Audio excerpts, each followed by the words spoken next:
Hey there. Welcome to Data Humans, the podcast where I ask everyday data people what a career in data looks like for them. I'm your host, Libby. I hope you'll come with me on my journey as I learn how to podcast and what data looks like for as many different people as I can meet. Let's dive in. I'm here today with Brittany Buggs, Senior Data Analyst. Welcome, Brittany, and thank you so much for being here. Yeah, thank you. Glad to be here. This is Brittany Buggs, a Senior Data Analyst who works in the mortgage loan industry. Today, you're going to hear us talk about what her day-to-day work looks like, why teaching high school statistics shaped the way she's able to communicate and collaborate as an analyst, how getting clear on what she wanted from a job helped her focus her career, and so much more.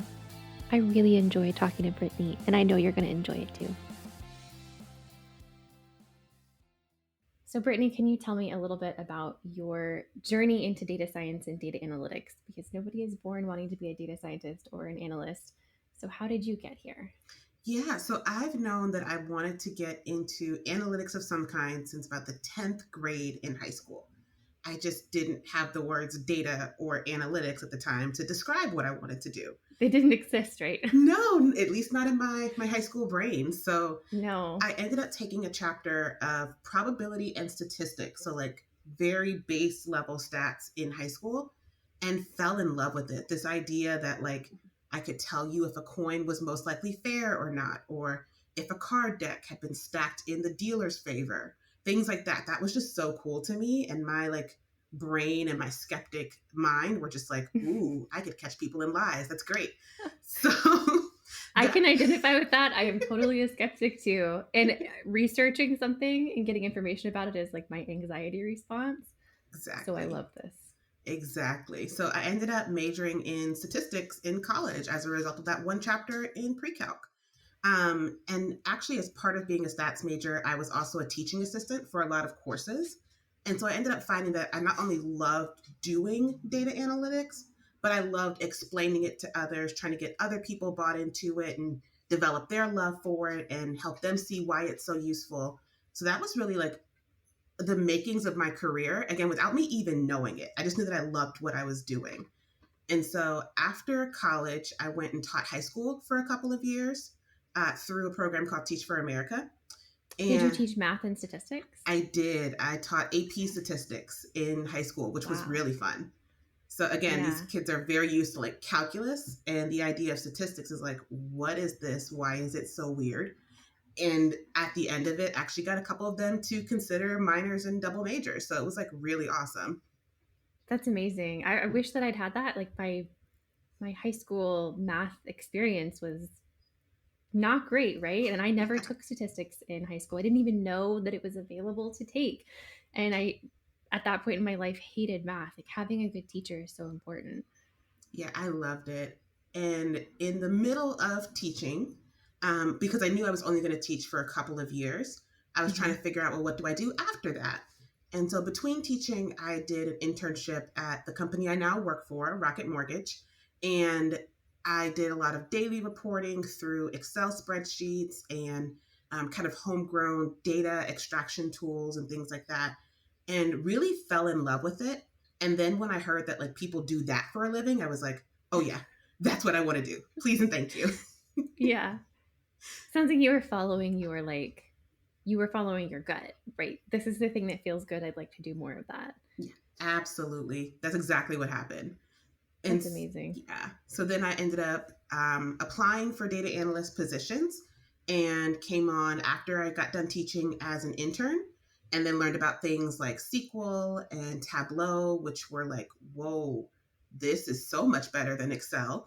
And then after a couple months of being an intern, got brought on full time.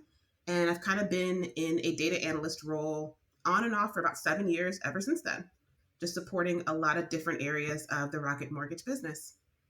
That's amazing. So in your internship, did you not use SQL at all? Was it like mostly it was all Excel? In my first internship, it was mostly Excel. Okay. I feel like that's pretty common actually. Like there as much as we talk about R and Python and SQL, there are still so many places and so many positions that analysis and an analyst lives in Excel, And Excel is Exactly. where, when I was in college, the first things that I learned in statistics were in Excel. Like we did it on paper and then we moved to Excel and did it in Hmm. Excel. And when we couldn't do it in Excel anymore, we moved into R and SAS. I feel like Excel gets a bad rap, and I don't love it, but it's very useful. Yeah, I would. In fact, the other day I was working in, and I'm like, it's not my preferred tool, but it gets the job Hmm. done. So as long as the job gets It done, does. And also, when I need something done like in 2 minutes and it's simple, I'm not going to go open a bar and like load in a data source. And no, I'm just going to go open it up in an Excel or Google Sheets or something and get it done. Like, exactly, use the tool that gets the job done, right? exactly. Um, well, so this is something that is part of the mission of the podcast is talking about misconceptions, right? And kind of promoting a more realistic and kind of like a healthy picture of data science and data analytics for our entire community because there's so Right. much that is unhelpful. It's like, oh, you're not a data analyst if, or Yeah. you're only a data analyst if, right? There's a lot of gatekeeping. Hmm. So those memes that are like what I do versus what other people think I do versus what Oh my yeah. parents think I do. What does that look like for you? Like, what do you think that people think you do versus what do you actually do? Yeah, so I actually asked my nephew this the other day, and he's like, "Well, you're on your computer all day and you're typing and it's got a black background and orange text and you've got this serious look on your face and then you go do it again the next day and the next day." So this is what an 11-year-old thinks that I do. But in reality, I would say like that's probably only about 20 to 40% of my day. The And like coding. yeah, and honestly, like a very small portion of that 20 to 40.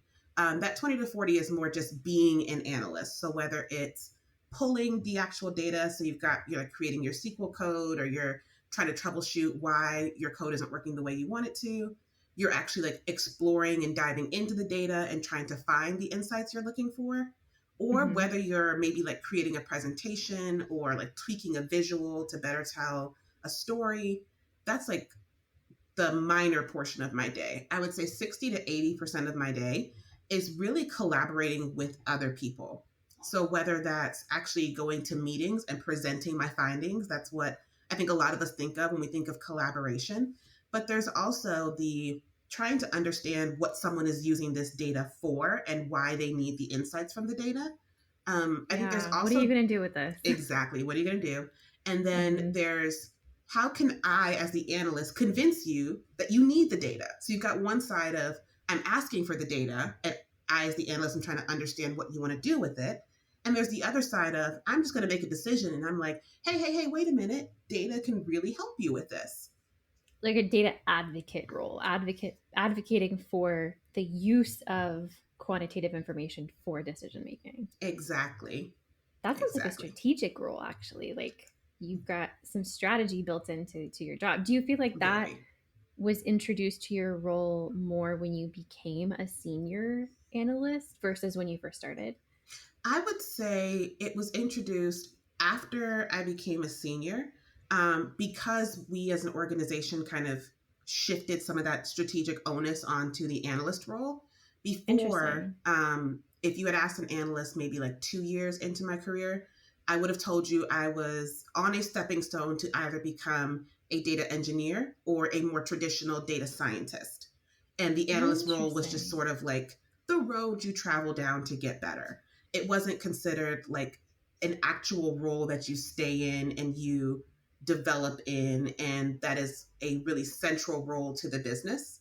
Hmm. And so I think that that really changed when we reorganized. And that was, I, in hindsight, loved that reorg. At the time, was not a big fan, as most of us are when there's change. But Right. now I cannot imagine my role as a stepping stone to anything else. I love the role that I'm in. That is so amazing to hear because I think that so much of my life is spent trying to figure out and anticipate whether or not I'm going to think something that I'm doing right now is important or good or helpful. And it's so interesting to think about like looking back and saying, I didn't like this at the time and now it's okay. And like trying to incorporate that thinking into your everyday awareness of life is so hard, but wouldn't it be great, right? If you could just be like, I know that this is going to be good someday. Yeah, I've had so many instances in my life, both professionally and personally, where I've looked back later and went, that was a blessing. I hated Mm-hmm. it at the time, but I needed that. Yeah. Oh, I have some relationships like that as well, where I can look back, friendships or romantic whatever, where you can be like, oh, that wasn't right for me, and it ended and it felt bad, but now that's fantastic, and that was the best thing that ever could have happened. Hmm. Um, so the last time we talked a lot about looking back and being retrospective and thinking about things in a more healthy way. So, looking back towards your decision to teach for teaching for America, teaching for America, Teach for is that what it's America. called? Teach for America, which is I think a fantastic and noble thing to do. And you taught in my home state Yeah. of Texas, right? Yes, I did. McAllen, Texas. And so you went from school to a non-industry position. Like, do you regret that? Are there things that you learned in teaching that were completely invaluable and you would not trade it for the world? Oh, no, I loved it. So, really, what I found with analytics is that it really is a merger of the two loves that I have, that procedural, that detailed, get in the data, understand. But it's not just I, as the analyst, need to understand and really get into this data. I also need to bring people along for the journey. And so I think that's really what teaching is in a nutshell, especially being a math teacher.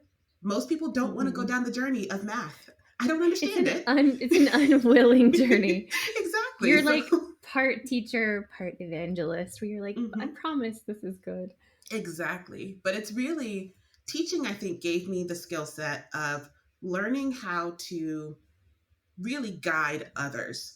And I think you learn that as an analyst just over time. But I really feel like teaching, especially the age that I taught, teaching like high school seniors, high school You got a juniors. crash course. Oh, yeah. I, I keep thinking, what is more intimidating? Teaching in front of like juniors and seniors in high school around like spring break and the end of school when they just do not care, Mm-hmm. versus like presenting to our president and CEO. And I honestly still think those 11th and 12th graders, they take the cake. Yeah.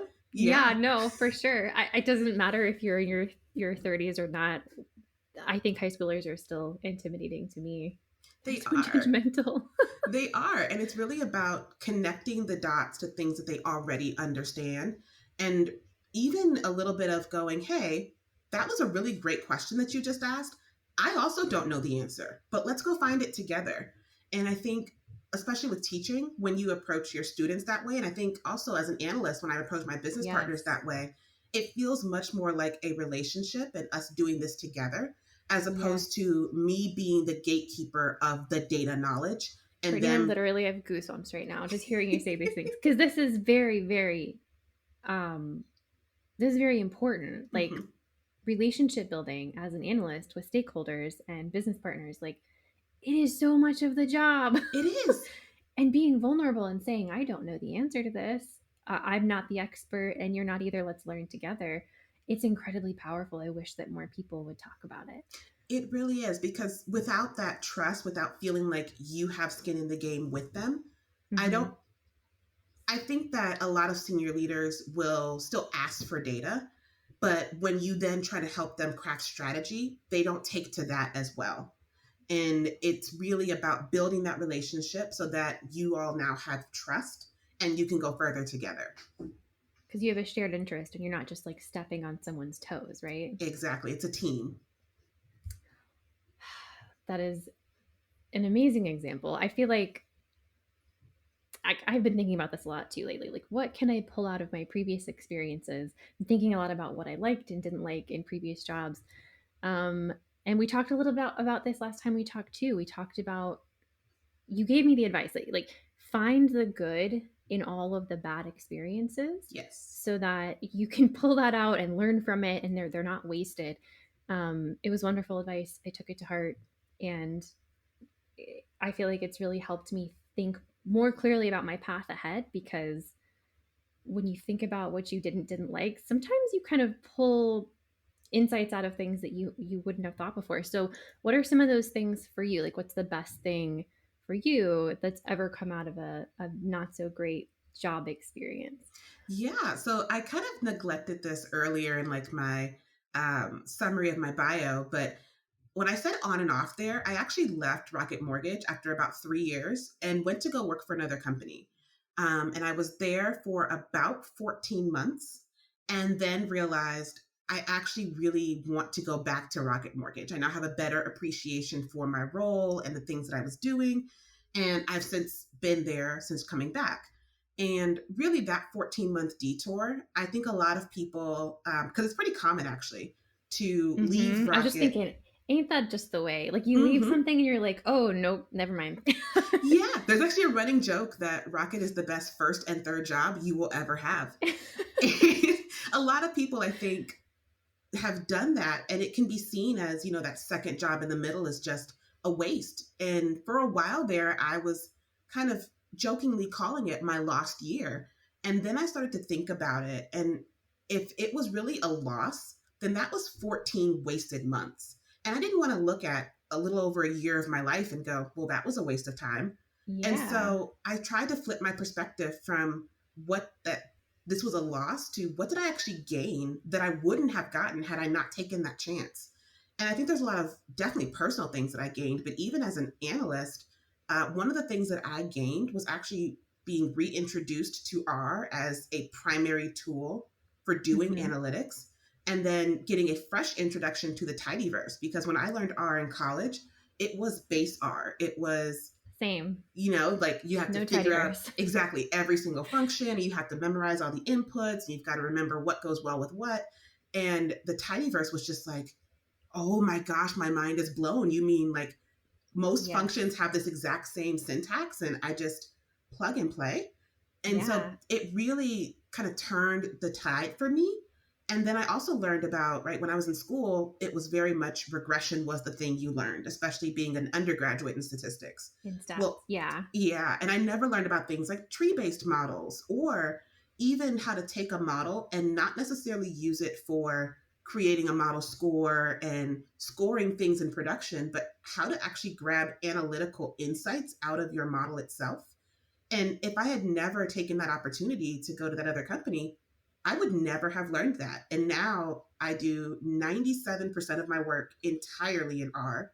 And I've also taught other colleagues how to use it as one of their tools in their toolkit. And so I think of like all the value that I got from taking Hmm. a chance that is now just paying dividends in my professional career and even in my personal life. And it really makes me appreciative of what I'm now calling my gap year, kind of like a gap year before you go into college. It really helped Yeah. sort of refocus me and give me invaluable lessons that I would have never otherwise gotten. Do you feel like it, like, obviously people at Rocket benefited from you going away and coming back with all of this like new knowledge and utility? Do you feel like it improved your attitude in general of like positive outlook maybe? I've been researching a lot about like learned helplessness and learned optimism. Hmm. This is a very selfish question of me, but do you feel like it changed your mindset at all? Like I went away, I figured out what I didn't want, helped me figure out what I do want. Yeah, I think just coming back, even when I was in that, like in the trenches, knowing that this company I just went to, it's not really working out. I think I need to look for a next step. When I was looking for that next step, I was always thinking, oh, well, I want a company with a culture just like Rocket Mortgage. That was great. I want to. And then, a few months into the job search, and I'm looking at things and kind of, that's not really working out. That's not really working out. And I'm like, well, if I want a company with that culture, why not just go back? So I It, absolutely went, that was actually really good. And I'm going to go back and I'm going to have a fresh perspective on it, a new gratitude for the things that I love about this company. And I'm going to yeah, it's humbling. double down on that. Absolutely. That was one of the things you said when we talked last time. For anybody who's listening, it didn't get to hear Brittany and I talking privately about things. Brittany talked a little bit about humbling yourself enough to say, okay, I'm in this situation. I have made a choice. I would like to go back. Hmm. I know what I need to do. I just need to humble myself to do it. And it's obvious that like doing that, even though it's hard and you have to swallow your pride a little bit, and I've done it a million times myself, is so valuable because the only thing holding yourself back is your pride, your Yeah. ego about something, right? It's incredibly valuable, that like vulnerability that you're able to show, to say, I know what I want and I'm going to go get it, even if it means technically moving backwards, right? Yeah. But it's not moving backwards, because did you come back in at like a senior position, or did you come in and then grow from there when you came back? So I came back as a senior, but even when I think back on my journey, getting into Rocket, I kind of had to take a step back. So, like I mentioned, I was a teacher. I had been in the Mm-hmm. professional world for a couple of years, and I had applied, I think, about 5 or 6 times for a data analyst role at Rocket, and was always getting to the final interview and then not getting the position. Oh And then man, is this after the internship? this is between teaching and before the internship. Okay. Yeah. So applying for full time and then just doing that over and over and over again. And I knew I really wanted to be at that company. I knew I really wanted that position. And so I had applied again, and the recruiter came back and said, "Hey, we are hiring someone else for the full time role, but if you're interested, the team would love to bring you on as an intern." Which I think a lot of people could Oh, look at that and go, well, I've got this degree, I have I'm a experience using data, professional. I'm a professional, Yeah. I'm not going to go and do an internship and, at taking that step back. And I had to look at it and go, that is a foot in the door. That is an Yeah. opportunity to learn. Absolutely, I'm going to take that because I want this. And it ended up, after about 2 months, turning into a full time position, which is great. But I think just swallowing my pride and going, being an intern is not a terrible thing, No. and using that opportunity to kind of show them, this is the work that I can do. This is what I can learn. This is how passionate I am about this company and this position. And just using those opportunities, even if they seem like a step back. It's just a title. And I will It throw is. my support behind this and say, last year I was a 35-year-old intern. And you know what? It was an amazing experience. I interned at Absolutely. Kinaxis, which is a Canadian software company, supply chain software company. And I loved being an intern. I actually really, really loved having a younger group of people around me that I could help as well. Like, I got to Mm-hmm. mentor people as an intern. I would tell anybody out there who thinks that they're like too old to go back to school, that there's no such thing, and that these are self-limiting beliefs, right? You're not too old to Yes. be an intern, you're not too old to be a student. And I had to have an internship at the end of my graduate program. It was kind of non-negotiable. It was part of my degree plan.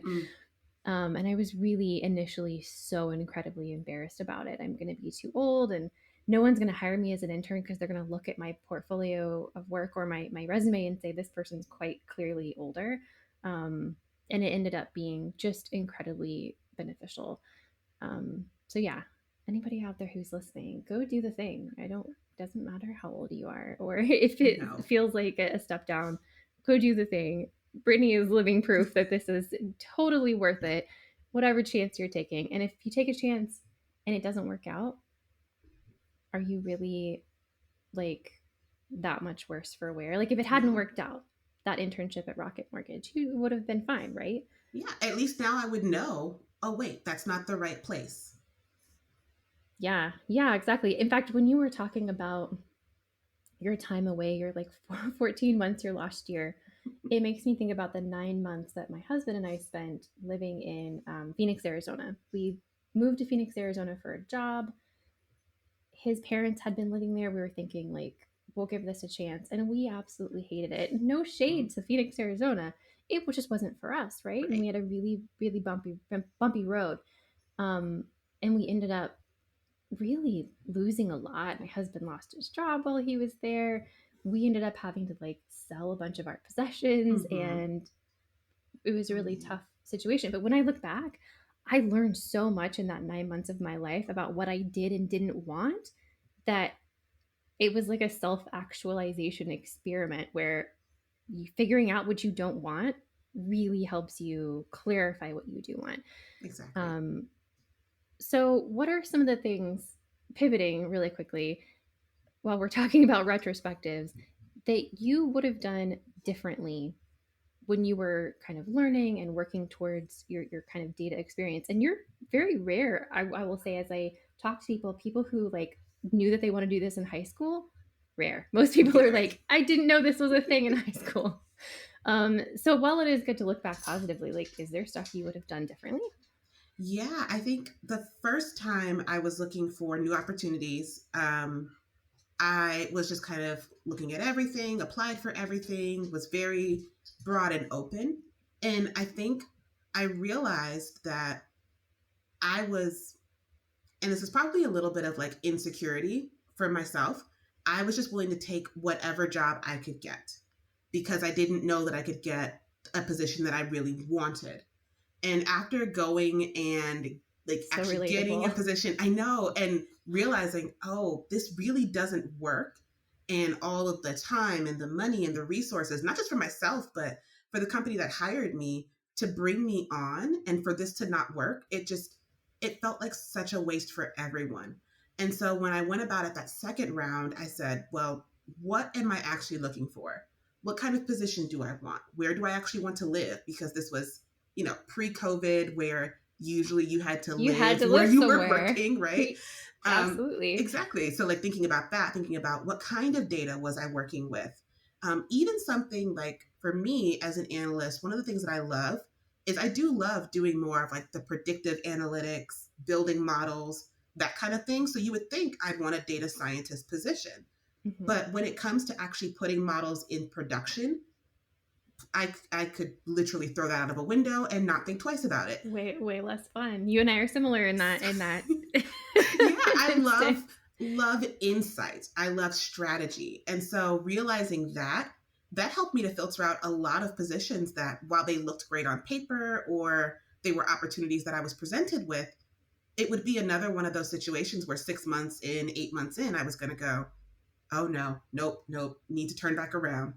And so Right. really I learned to be a lot more picky, not because I have my nose up or I think these things aren't good enough for me, but No, more you're speaking directly to my heart. yeah, it's just making It's sure not that about that. this is the right investment for everyone, not just for me, but for the company that I'm going to go and work for, and to make sure Right. that both of us get value out of that relationship. And so I think it's just important to think about yourself, think about what you enjoy, and make sure that the role you're going into doesn't, I would say you're never going to find a role that 100% is perfect, but just make sure that it's not so different that both you and that company end up worse for wear as a result of you taking on that type of position. Right. Yeah, no, it's not about having your nose in the air. It is No, about making a solid decision for yourself because no one is going to be your advocate. No one's right. going to stand up and be like, I'm going to make sure Brittany gets what she wants and she's happy and is, fulfilled and stuff. Like, you have to be your own advocate. And when you were saying, like, it's not just my time or their time, it's like money. It really is. It's like if you're throwing darts at the board and saying, I whatever sticks, I'll take it. Yeah, It's not a dart throw. It's like thousands of dollars that people are investing in you, even hmm, if you're only there for 3 months. Like, it costs money to hire people, to recruit people. It costs right. money to train people and onboard them, and it really is such a huge commitment on both sides. You're might be changing your whole life. They might be putting a lot of money into you.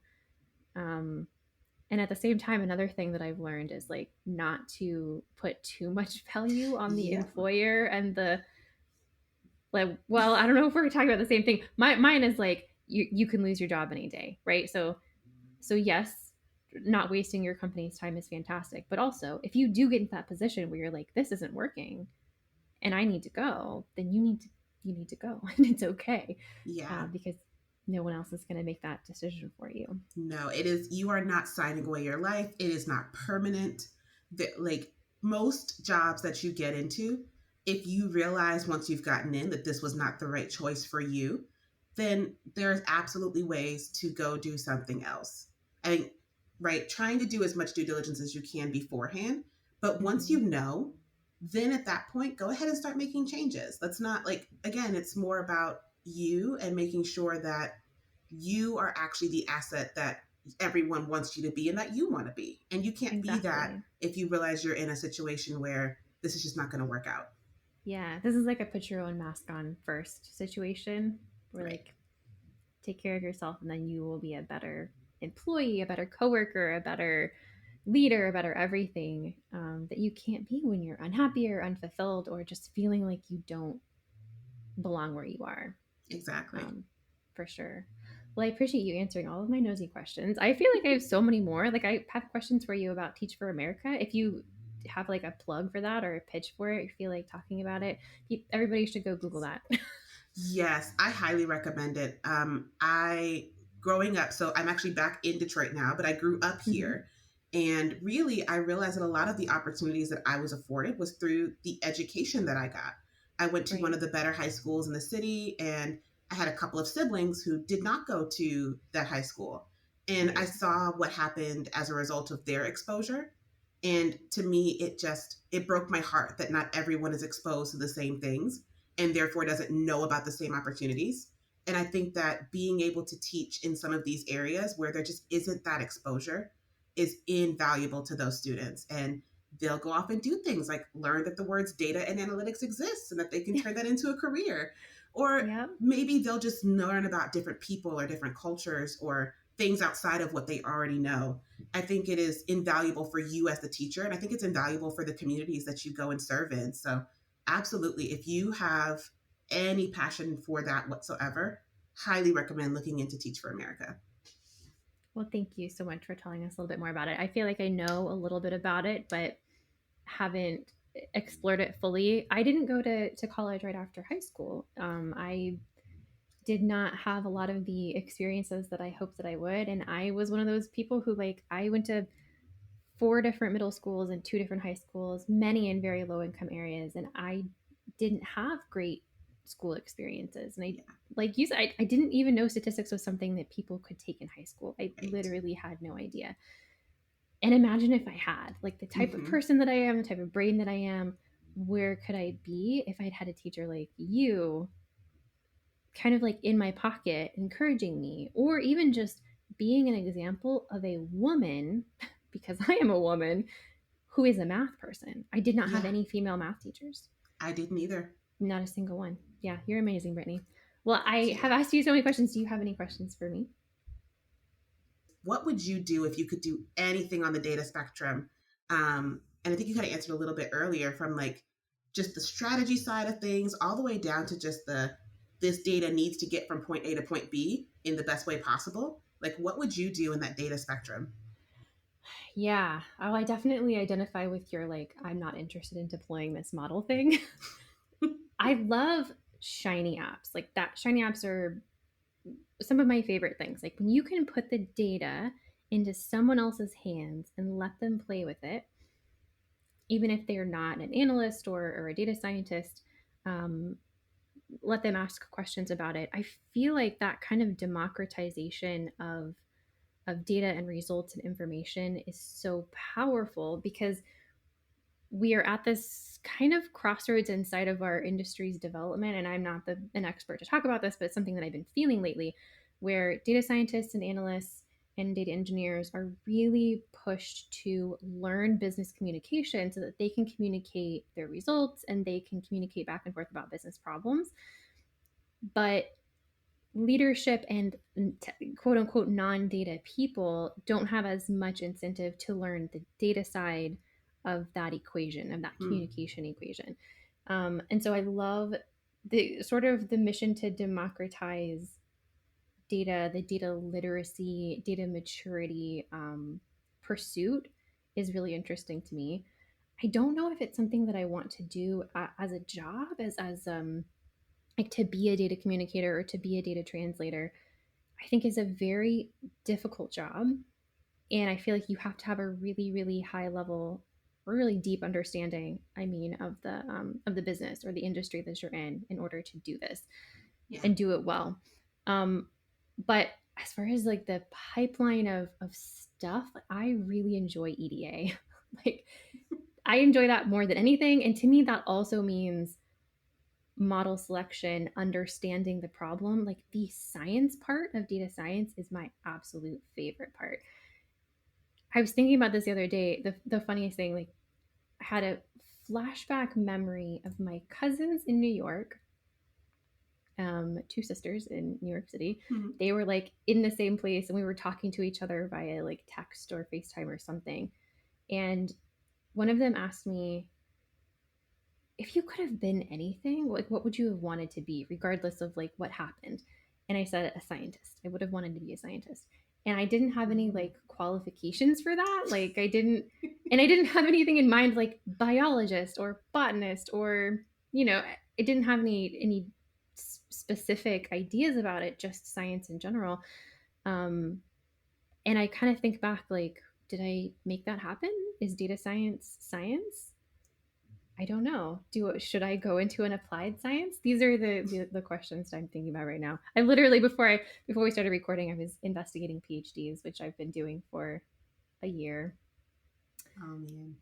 But that's what I like, the science part, the like picking it apart. And EDA to me, exploratory data analysis, for anybody who doesn't use EDA as a term, I don't think that EDA stops when you do the initial like exploratory analysis part. I think it goes all the way into working with your models, because you learn things about your data by modeling it that you could not have learned in EDA. And Exactly. what you said about like sometimes I use models in order to get analytical insights from my data, that is exactly what I'm talking about. That's my favorite Yes. part.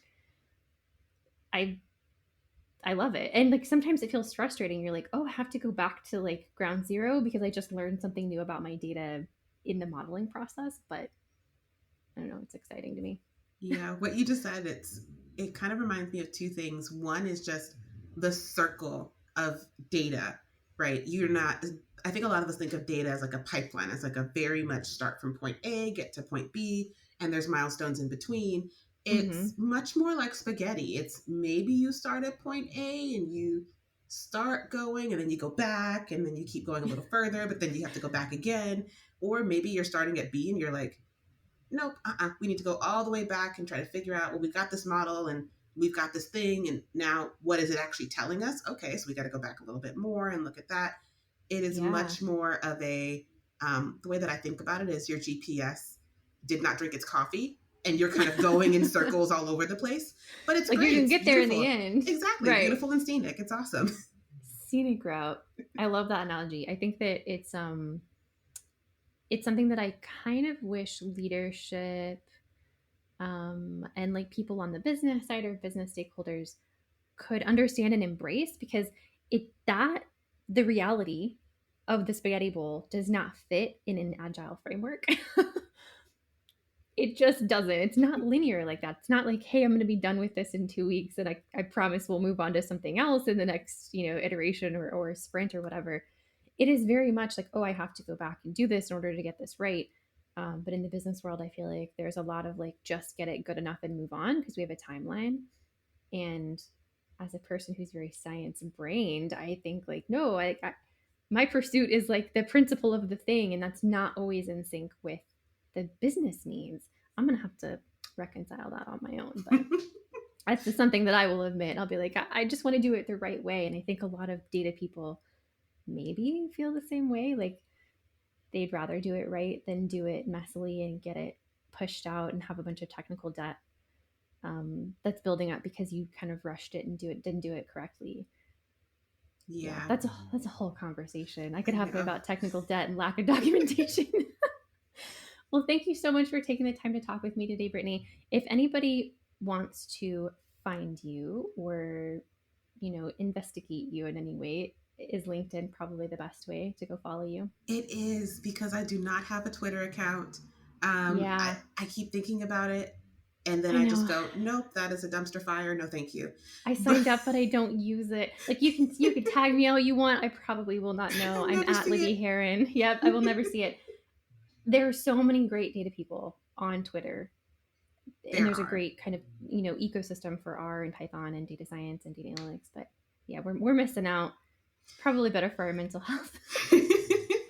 All right, Brittany. Well, I hope you have a wonderful day. And again, we appreciate you. And everybody out there, I hope you're having a wonderful morning, evening, afternoon, whatever it is. Thanks so much for listening, y'all. This podcast is brought to you by Libby Heron, that's me, and a whole lot of time and fear and doubt and a little bit of laughter. Have a good one.